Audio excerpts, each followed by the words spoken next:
If Ray Kurzweil's prediction is correct, then in the year 2030, humans are going to achieve immortality. That's right, thanks to artificial intelligence. And then a few years after that, we can start the reverse aging process so that our youngest years are still ahead of us.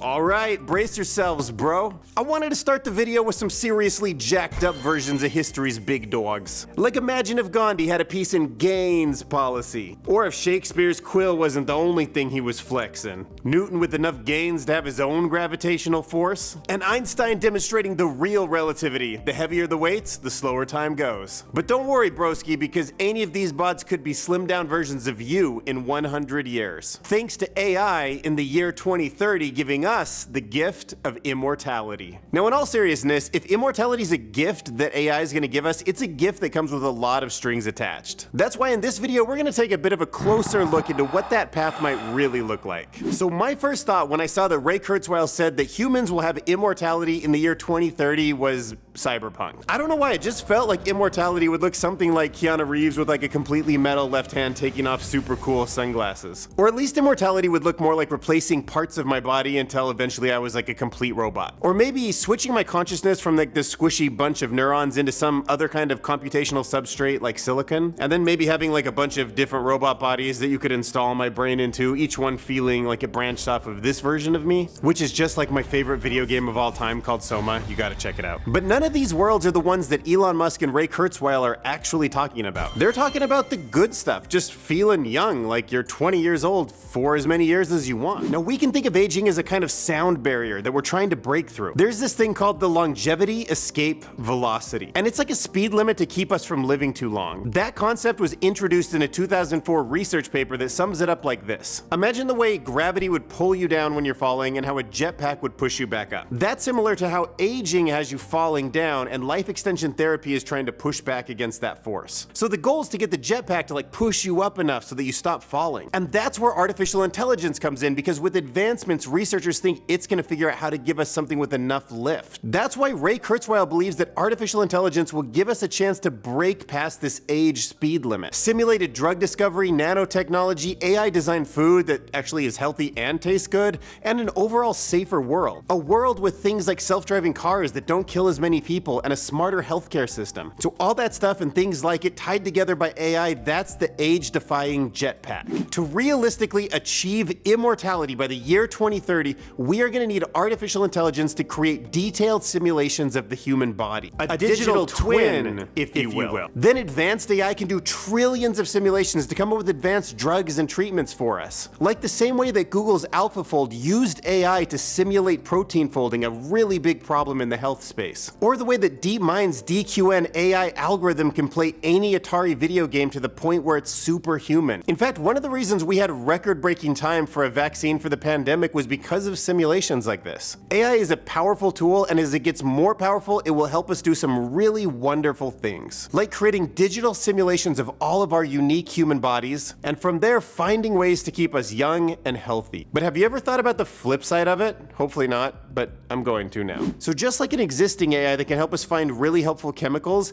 a small tweak to it can actually help us find really dangerous ones. Our digital human body could be misused also. Think of how weird that is. With a few tweaks to the code, it could find out ways to make us age faster. Imagine a world where a drug existed that could age you an entire year in one night. It's freaky stuff. I mean, obviously there's no business model out there, and normally a good person will have no incentive to do anything like that, so it's just another example about how the same benefits and efforts we have are going to be so dangerous in the wrong hands. And that as great as it will be for some people to have the option of immortality, it's also important that we have, I guess, government regulation or some kind of body that tries to oversee and understand how this is used, so it's used always in the best benefit of society. Now, humans have been able to populate the planet and work together for the most part, but there's always weird tensions. I mean, there's no country without an army, there's lots of times wars, and there's always infighting to some degree. I think I'm in favor of letting artificial intelligence help govern us. Because at a certain point, you're just gonna have to admit it knows more about us than we do, and it can probably help us make better decisions for our own happiness and our own society and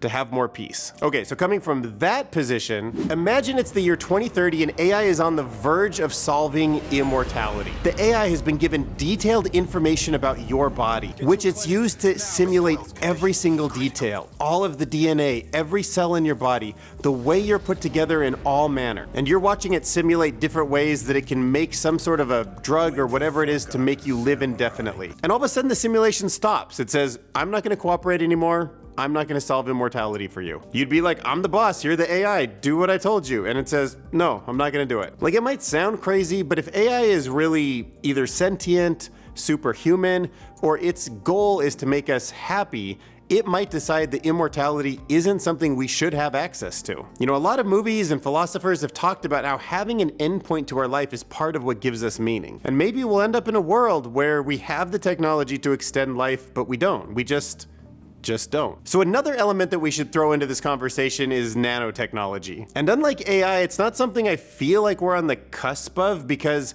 what it means is tiny machines, so tiny in fact that they're like smaller than the size of a cell. We could swallow billions of them in a pill, and those robots would be able to maneuver around our body. They would be smart enough to communicate with some sort of super Wi-Fi system and keep us healthy. We're just not, I mean, I'm watching robots like fall over most of the time. Like, we haven't even figured out embodiment in full-size machines yet. So this part's harder for me to imagine, but also I have to remember exponential progress might mean that is possible in 7 years, in 2030. So let's assume Ray Kurzweil's right, and in 2030 we have immortality for any human that wants it, but it requires nanobots. Nanotechnology is to the point where you can put it in your body and it will keep you alive and healthy and young. Like, in that case, we wouldn't feel as much like a cyborg as I was thinking at first. Because like, technically we would be like kind of robotic, but the fact that they're so small and they're in our bloodstream and we're still essentially cells, it will feel very human. It will feel like we're just young and healthy. Because what the cells would do shouldn't feel like anything. They'll probably find a small cluster of cancer cells before we even know that it's cancer in any like visible form. And like a little submarine, they'll just swim their way over to it and destroy those cells before it gets out of hand and becomes a problem. They'll probably do other things with super tiny cameras, just kind of inspect our bodies, make sure that there's no problems,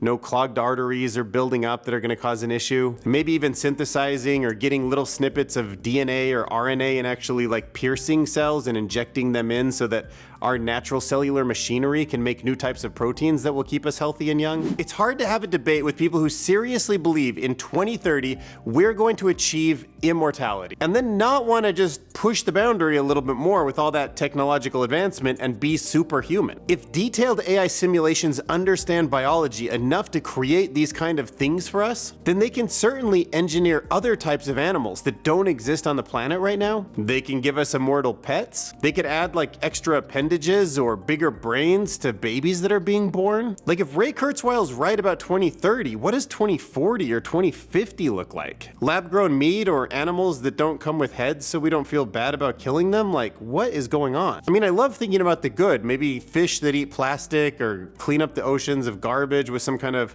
bacteria thing that AI comes up with, but man, we are messing with such a complicated ecosystem, and we have to live on this planet, you know? So as exciting as all the benefits are, and I want to keep having that conversation and talking about those things, just realize what a freaking Pandora's box this thing is. And speaking of stuff that's overly complicated, out of control, makes no sense, doesn't help any of the people it's supposed to serve, let's talk about the healthcare system. So picture this, 2030, artificial intelligence has unlocked the key to immortality. Some people like eagerly jump on the opportunity, they become immortal, they get younger. Other people just want their mortality and they're just not into it and they want natural progression. So what should our government and private companies do about healthcare at that point? For those people who choose mortality, it seems like we need a different kind of healthcare system. One that's not always trying to cure ailments, or maybe it selectively cures the ones that seem more natural and it really focuses on a quality of life. And one that's for like the immortal people, one that has like robotic surgeons and regenerates organs, one that tackles the complex questions of nanotechnology and cyborg interfaces. And also in that world, if people are immortal, should we have a society that expects them to keep contributing, like you don't retire if you choose immortality? So if top researchers are right about artificial intelligence solving all these problems, one of the big ones being immortality by 2030,